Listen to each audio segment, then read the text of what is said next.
Hello, introverts of the world. My name is Cody Wolf, and welcome to part five? Five of the Waste Character Introduction series. I'm professional, I swear.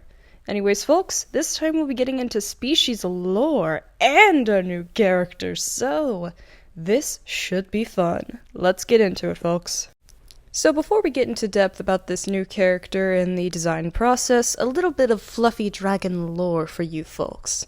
Fluffy dragons don't actually live in the Wastes or the Mystical Forest. In fact, they live in a third kingdom known as the Frost Kingdom under ruler Ayed. I think that's how I pronounce it. I'm going off of Google Translate for ice. Fluffy dragons come from houses, not exactly family names, but more so from high-class society. They very much value, your standing within society. The houses are named after minerals, the lowest house being named Topaz and the highest house being named Obsidian. The Obsidian house works alongside Ayed and are generally regarded as the peak high society, peak capitalism, if you will. You can move up houses through marriage, you're still known as oh, you came from House Ruby and you moved up to House Diamond.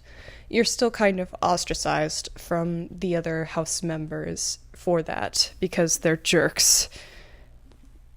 Fluffy dragons are also named after a trait that a parent would want their child to possess. So, for example, if the parents wanted their child to be like a scholar, they would name them Wise or something along those lines.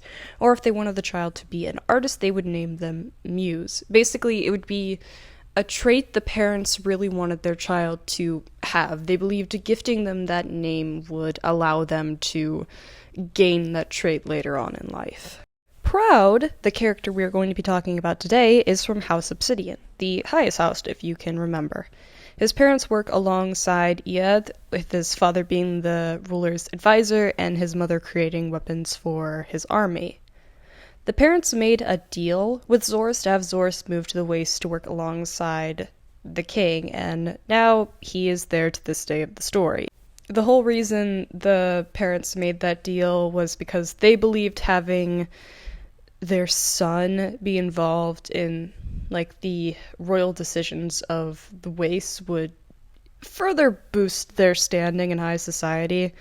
Their plan was basically to hopefully have a family member in every kingdom. However, they have yet to get one into the Mystic Forest. I don't know if that'll ever come up. I'm still working on the story as we speak, so maybe it'll come up. That might be an interesting plot point. So, color-wise, for Proud's design, he constantly gave me trouble with his colors. Even originally when I was making mock designs, I struggled so much with his colors. I think he was red at some point, which absolutely does not fit him.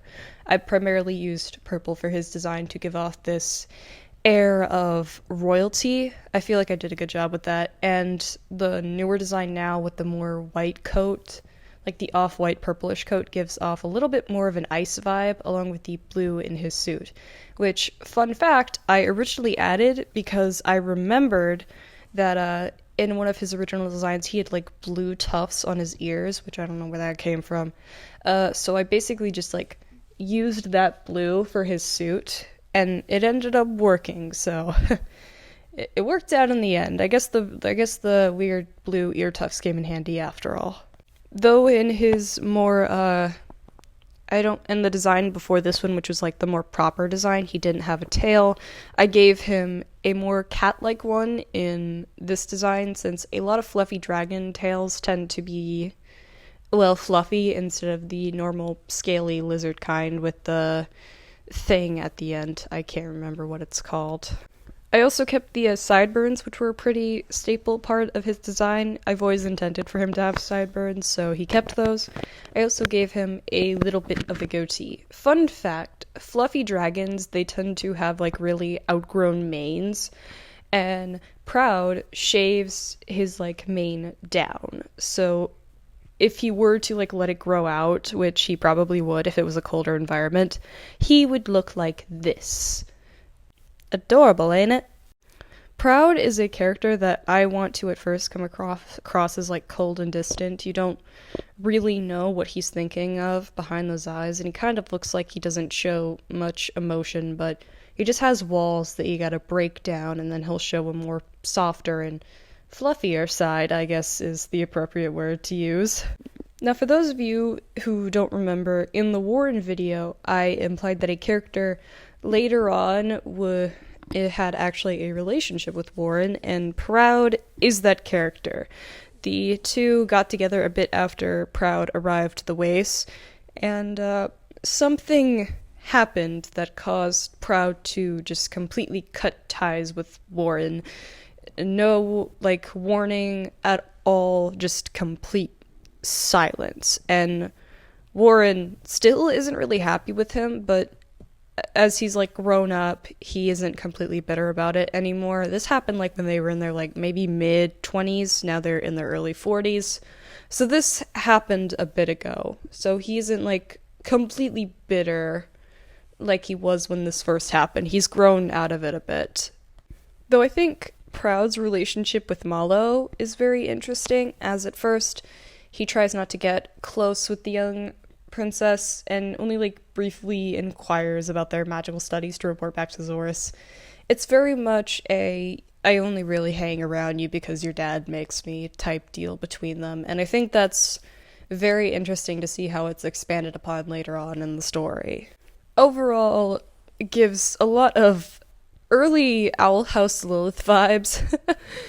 An antagonistic character working alongside the evil villain with a student slash child they aren't exactly close with, I suppose, except that relationship is actually expanded upon. I love the Owl House dearly, but I wish they did more with Lilith and Amity's dynamic. I feel like that could have been interesting. Anyway, ramble aside. Besides Sawyer, I feel like he would bring the second most angst to the series, and that is saying something considering what I am putting these characters through. And that is Proud. Nobleman Proud of House Obsidian. It pains me so much that I can't go fully into depth about the Kane residence because of spoilers, but he's really fun for me to write and like come up with ideas for. I love me some emotionally damaged, morally gray pretty boys, okay? I hope y'all enjoyed. The next installment is another Kane resident who I'm excited to talk about, and then Zorus, the big man himself. So be ready for those videos, because I am super excited to go into depth about the design process and the characters in general. Anyway, I am Cody Wolf, and I hope you all have a fantastic day. Bye-bye! Where do you want to go next? If you'd like to see Liyue's tourist spots, I have a few references. Boats are made for transferring commodities back and forth, and those that come across Liyue tend to stay a while, so it is where many things come to settle. Osmanthus wine tastes the same as I remember. But where are those who share the memory? The market is closed and the port has settled. Go get some rest. Nothing can be accomplished without rules or standards. No matter if it is mortals or adepti, everyone has their place. This rule is what keeps Liyue in peace. It reeks of wine. That bard has just been through here, hasn't he? That drunkard is a disgrace to the arts. Oh. Has he tricked you into getting drunk? You're slurring a little. Wait a moment. I'll brew a pot of sobering tea. It'll be ready in only 6 hours, so just wait a moment. For those that live too long, the friends of days gone by and scenes from their adventures live on in their memories. As such, I have no regrets in meeting you, friend. Should the day ever come that we are not together, you will continue to shine like gold in my memories.